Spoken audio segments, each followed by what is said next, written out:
Hi everybody, welcome to Taking Care of You with Mrs. Magoo. I'm Mrs. Magoo and we have a great lineup for you today. First up on Vision Assist, we're going to be talking about a button that could make your life easier. Then next we're talking cucumber facials. Then after that, things you don't want to put down your garbage disposal. Then finally, brown sugar keepers. What are they and what do we use them for? So let's get right on over to Vision Assist.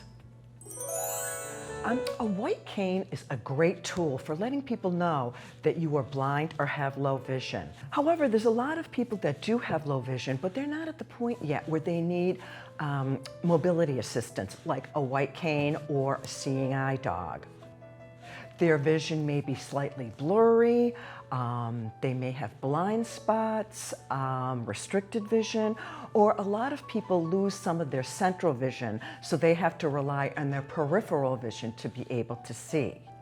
So a lot of these folks are walking around with diminished vision, but they look totally normal to everybody else, so people don't know that they have low vision. Let's say you have low vision and you're walking to a store and you need help maybe reading a price tag, or you need help finding a product or a department. You might bump into people every now and then. Before I started using a white cane, I had a lot of blind spots, so I would occasionally bump into people. And ooh, some of the dirty looks I got. Another embarrassing thing was occasionally I would push my cart into somebody's backside, and that never seemed to work out very well. Or think about like if you go to an airport, you need a little bit more time maybe because of your low vision to get your shoes off, get it in the box, get it on the conveyor belt, go through security. Or once you get to your gate, you may need assistance getting on the plane and finding your seat number. So there is a solution to all these situations. The solution is a button that says, please be patient, low vision. Now think, if I bumped into somebody and I had this button on, instead of getting a filthy, dirty look, they probably would have just said, once they saw my button, oh, that's okay, no problem. Or if you went into a store and you asked the salesperson to read a price tag or to help you locate something, instead of them thinking to themselves, why can't they just do it themselves? Once they see your button, they'll know why you need assistance. So these can come in really handy in a lot of situations. However, they aren't that easy to find. I looked on Maxi Aids. They have a website and a catalog. They sell low vision products. They did not have any. I went to the Carroll School for the Blind. They have a store and a catalog, and they didn't have any. Where I finally did find them was on Amazon. You can go to Amazon.com, or they have a special phone line dedicated for disabled people, which includes low vision. So that number is 888-283-1678. Give them a call. They're very nice and helpful. They come in packs of 5. And it's $6 for a pack of 5. So get a pack of 5 today and share it with all your low vision friends. Next, let's do a refreshing cucumber facial. On our last episode, we did a ketchup facial. Now, I knew a lot of you might be a little bit leery about putting ketchup on your face, so I promised you I would come up with a ketchup-free alternative facial on the next episode. So here we are. This is a cucumber facial we're going to do today. Now, you need a cucumber, you need some lemon juice, and you need a beaten egg white. The cucumber is going to moisturize your skin, the lemon juice is going to brighten and freshen your skin, and the egg white is going to tighten up all those wrinkles. I remember years ago, we used to, if we had an important event, a wedding or a reunion, something like that, we used to take egg whites and put them on our face, and you let them sit until they dry. And it was like you would have a little temporary facial. It was amazing how much it tightened up your skin. So that's what the egg whites are for. So what you want to do is you want to take your cucumber. First, you're going to peel it. You're going to slice it down the middle lengthwise, and you're going to take a spoon and you're going to scoop out all those seeds. You're going to put it into a food processor or a blender, and you're going to chop it up till it makes a nice puree. Then you're going to add your beaten egg white, and you're going to add 1 teaspoon of lemon juice. You should approximately have a half a cup of cucumber puree, 1 teaspoon of lemon juice, and your beaten egg white. You're gonna mix it all together, make a nice paste. You're gonna put it on your face. You're going to leave it on there for 20 minutes. You're going to rinse it off, and then you're gonna follow up with a moisturizer. And I think you'll really be happy with the results. It feels very good. It's very cooling, and your skin looks so fresh and bright after you wash it off. So try it. If you were afraid to try the ketchup facial, try this one. Up next, things you do not want to put down your garbage disposal.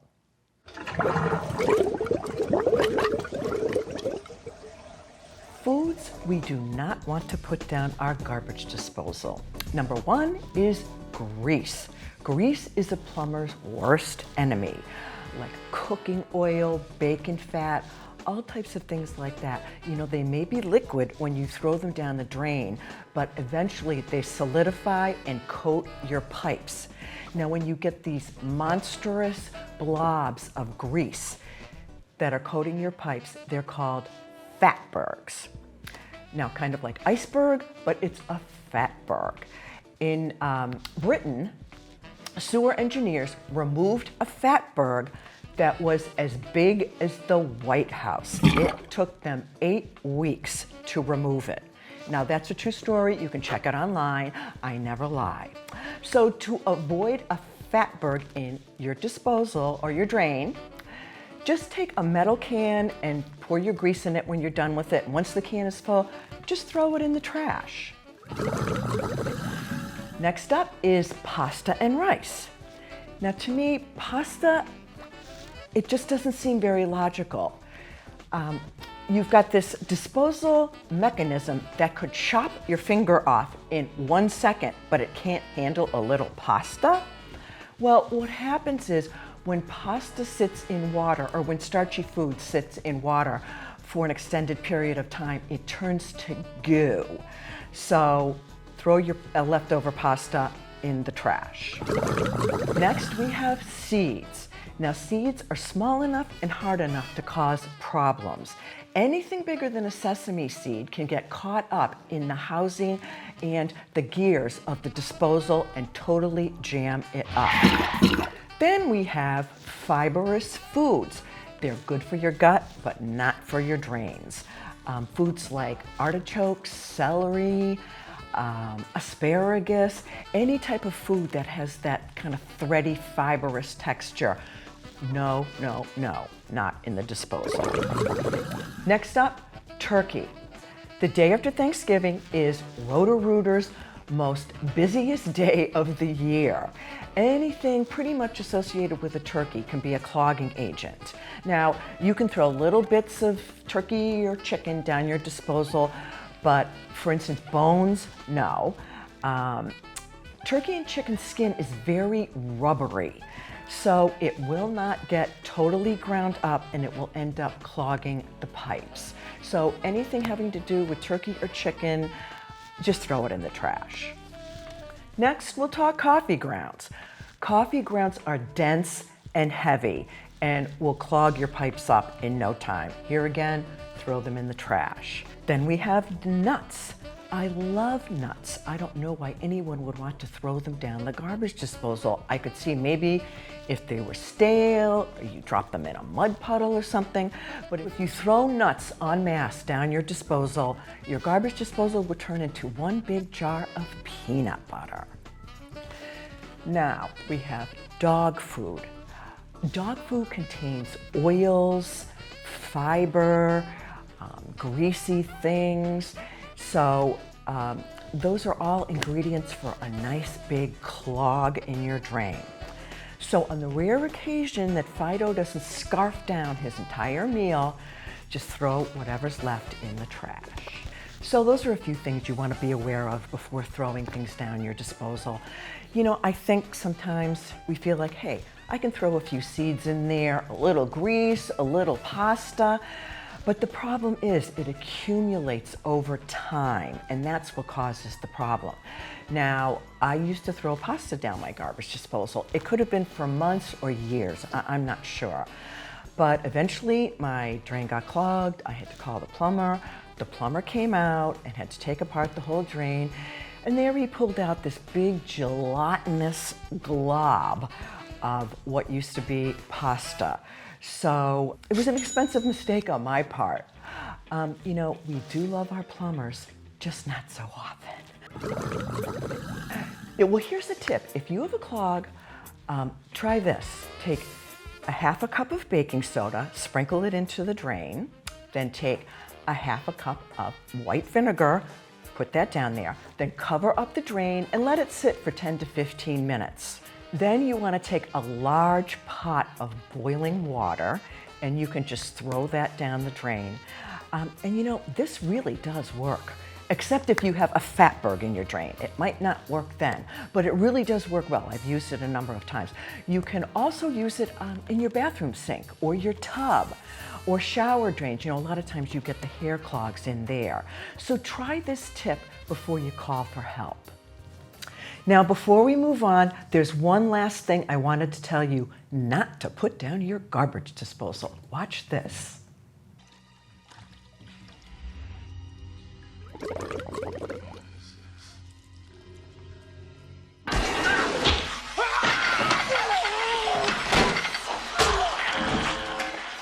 Next up, brown sugar keepers.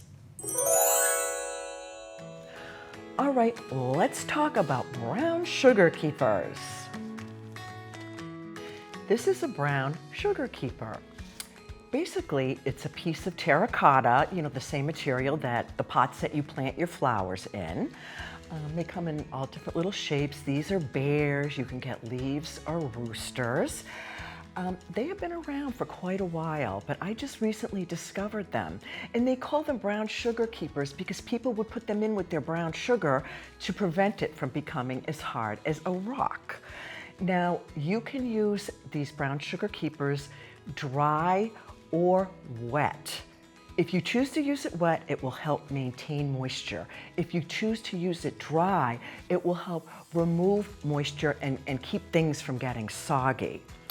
So if you choose to use it wet, you want to submerge it in a container of water and leave it there for 15 minutes to overnight. The longer you leave it in, the more moisture it will obtain.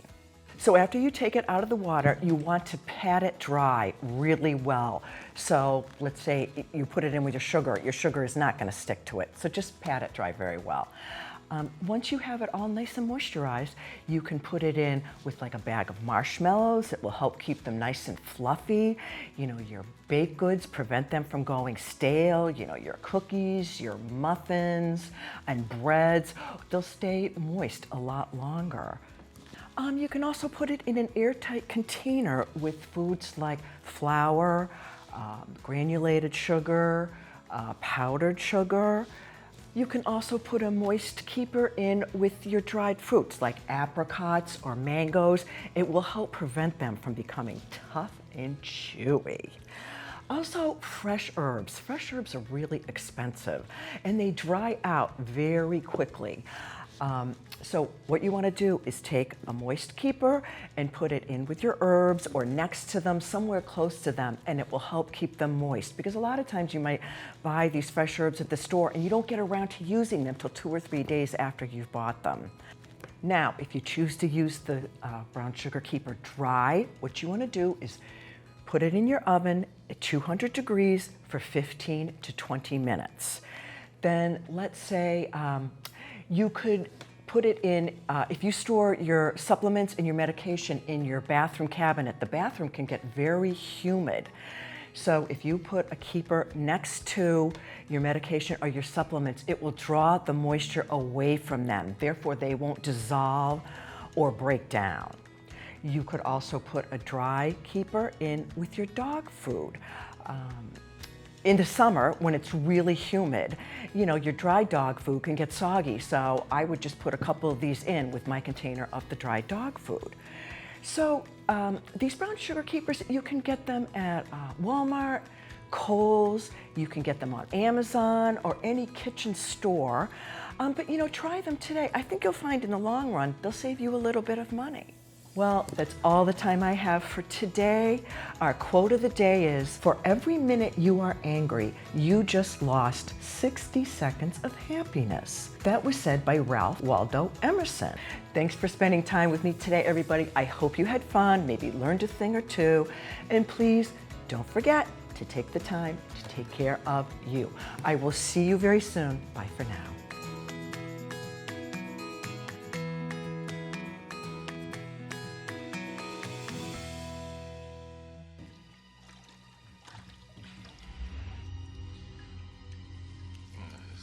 Hey everyone, did you know you could watch Mrs. Magoo on YouTube?